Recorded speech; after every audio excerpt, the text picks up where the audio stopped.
शाहीन शाह अफरीदी ने एक ही ओवर में 4 विकेटें उड़ा दी। पाकिस्तानी फास्ट बॉलर शाहीन शाह अफरीदी की जारहाना बॉलिंग ने एक बार फिर से अपनी धाक बिठा दी।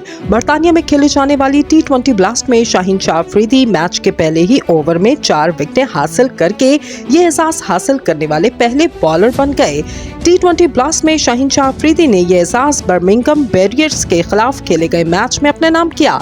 शाहीन अफरीदी ने बर्मिंघम के खिलाफ ओवर की पहली, दूसरी, पांचवी और छठी गेंद पर बैटर्स को पेविलियन की राह दिखाई। शाहीन शाह अफरीदी ने 2 खिलाड़ियों को बोल्ड, एक को LBW जबकि एक खिलाड़ी को कैच आउट किया।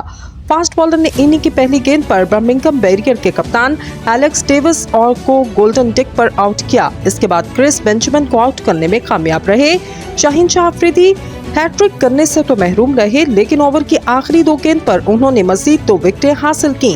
शाहीन शाह ने 5वीं गेंद पर डैन मोस्ली को पेविलियन की राह दिखाई। इसके बाद एड बर्नार्ड को भी आउट करने में कामयाब रहे।